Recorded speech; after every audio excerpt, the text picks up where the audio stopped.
there, come on in. Let's launch into monotypes again, but this time let's focus in on reductive or subtractive mono. So last time we zoned in on monotype drawing, which can also be referred to as trace monotype, where we inked up a surface, we popped some paper on the top and we drew a design. If you missed that video, I'll put a link in the description and you can check it out.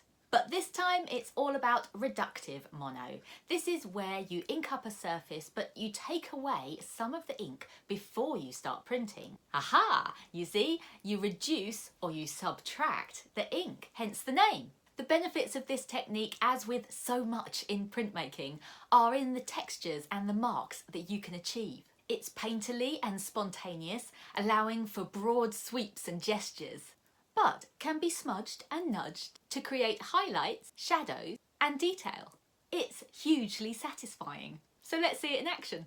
For reductive monotype at home, you'll need a shiny surface, such as a piece of glass or plastic from an old photo frame, or perhaps even greaseproof paper taped down onto the table. You can also do this directly onto a shiny table surface if it's non-porous and you don't mind the mess afterwards. Then you'll need some ink. You can use water or oil-based inks. Water-based will be easier to clean and it's great for first-time experiments. Oil-based will give you more time to work into your design before drying out.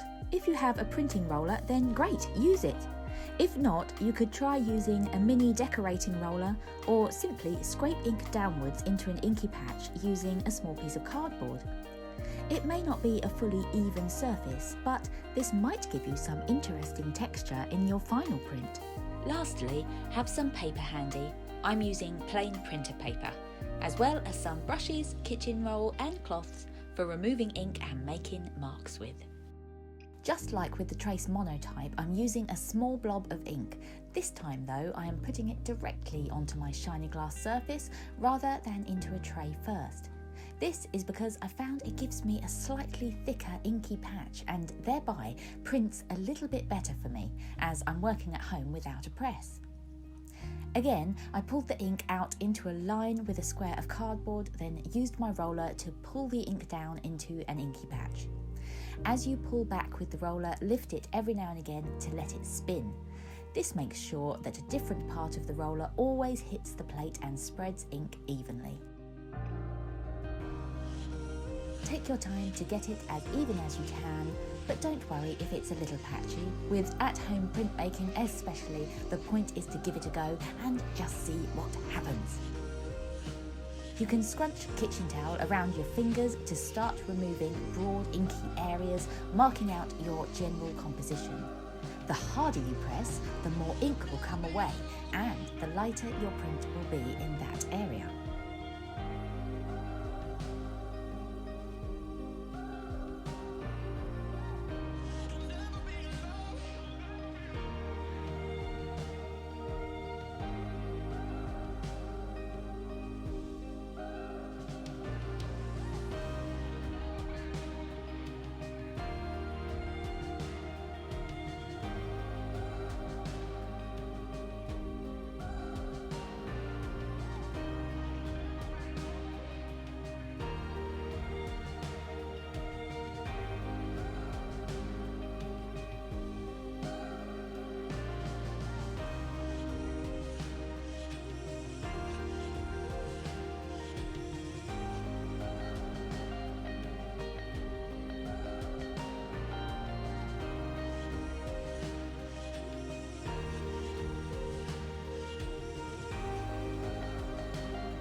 Once the design is finished, place a piece of paper on top and press with your whole hand or broad palm.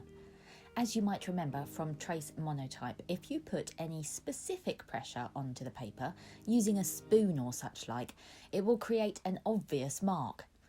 To create a print of the design as it is, you will need even pressure all over. Without a press, this is a challenge, but just press with your hands as firmly as you can all over the plate. Time for the surprise!